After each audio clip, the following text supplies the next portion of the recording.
I play the blues because I was called to play blues. That's all I can say. It happened in my teens when I discovered blues, and it wasn't just hearing blues on records, but it was actually going to my first live blues show, which was James Cotton. I was 15 years old, and it was in Ottawa. Something happened, and I just felt like I was transformed.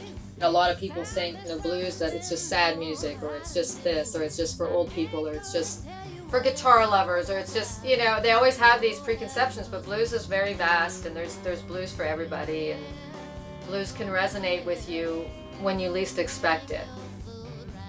And it's there to help people, and it's there to bring people together. So I just felt really connected when I saw that performance. I felt really elated. I felt uplifted. And I thought, well, that's the best I've ever felt in my life, so I might as well try to figure out how to do that.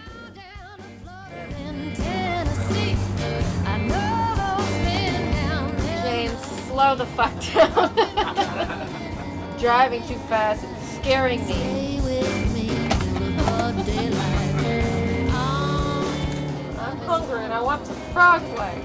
Where's my chocolate? Ah!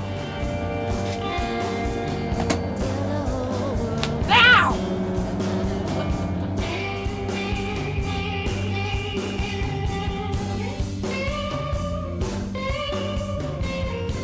What a bitch! No. Then she just turned into a real evil woman.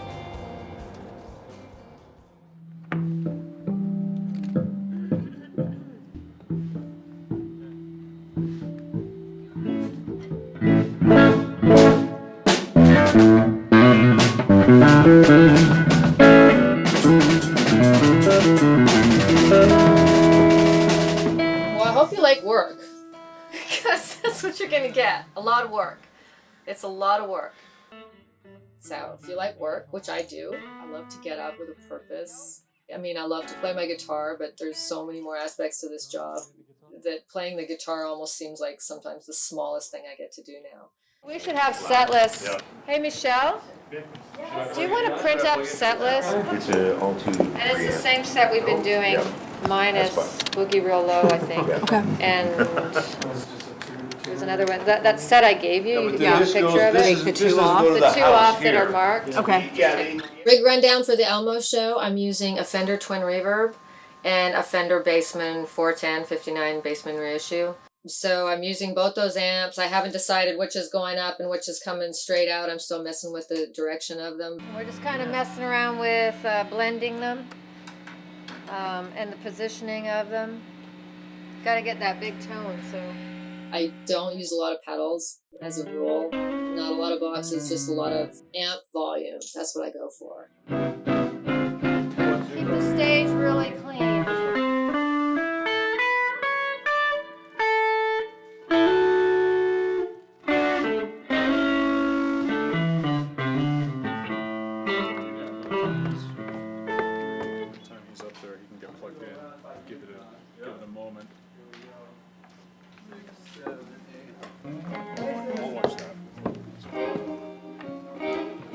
Well, I feel right now I've got, I think, the strongest band I've ever had. I feel the strongest in my career, personally. I feel like I'm playing the best in my career. I'm singing the best. I've got the best songs I've ever had, but I've also got the best touring band that I've ever had. When you're playing trio, it is a freedom thing. Like, there's a lot of space, so people have to know how to work within the space and to surrender to the space, too. Just let there be space. Because space is great. Space makes everything bigger. So trio can be a really powerful sound. And I was thrilled because John Penner came back to my band. John and I started out together in the 80s as kids. And we kind of learned the ropes down in Austin, Texas, when we got down there and got signed to Antone's Records, and then we went on the road and got to play with all our heroes. I mean, it's just like a whole Cinderella story, but John was right with me the whole way, so we kind of got schooled in the same style of blues. I loved rock and roll, listening to rock and roll, and my older brother Lyle, who was much wiser about music than I was, said, yeah, that stuff's fine, but this John Lee Hooker, that's what you want to listen to. And it took me a long time to get it, but once it started to sink in, it really did sink in. Corey, he came down to Austin, like him and his brother are both musicians. They came down a few years after we got to Boston. They were even younger than us. So we've known Corey for about 25, 30 years too. And he came up in the same school as us. So we all have the same, it's a language. I got started very early, probably introduced to blues around 10 or 11, and just felt like it made a lot of sense, and started listening to a lot of blues, and have been playing it ever since. You don't hire a bass player and a drummer. You have to hire a rhythm section. You can hire one drummer who's amazing and one bass player from here who's amazing, and if they don't jive, you don't have a rhythm section. And everything just sits there. So these guys are a really good rhythm section. I think they really complement each other. I feel like we're improvising a lot of the time. You know, even though the structure's there, I do feel like we're improvising. We're jamming.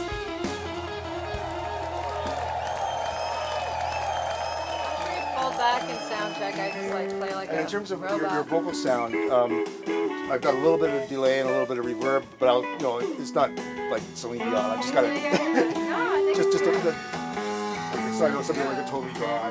It takes a little bit of fluting, baby, we can really do it. So Looks great. I mean, it sounds amazing. okay, good. Yeah. If you look at the Stevie Ray Vaughan video, the live at the Mocambo, this is hanging over the drum kit. With the red, it's still the same piece of red tape on it. In LA, it's the Whiskey, and you know, in London it was the Marquee Club, and in New York it was the Bottom Line, and here it was the El Mocambo.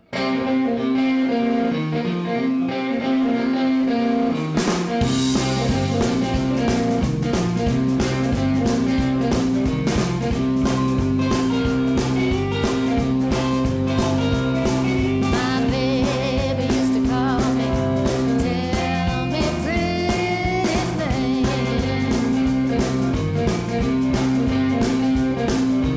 Now I hear nothing, my bell don't seem to ring. Well, you know, this has all come about very organically because we got the show at the El Mocambo, and after the fact, we decided, because they had installed this, you know, high-tech production recording console and everything, and they're like, well, you can record shows there, and I was like, yeah, that sounds like fun. And then we found out they're all set up for filming too, so I thought, that sounds like even more fun. Like, well, let's just do the whole gamut. It feels like you're on the edge of a pen or something. It could go any way. You could fall any way. So there's a lot of tension, and it could flop or it could rise to the heavens. It's all gonna happen in that moment. A quiet, slow blues. You're out in the open. Yeah, engineer over high.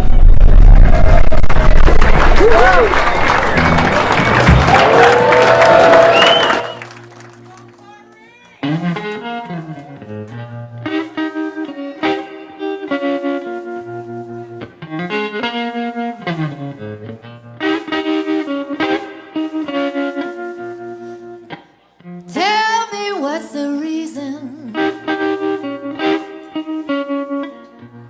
you no longer come around. Could it be you might be leaving for something better that you found? Oh, baby,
Thank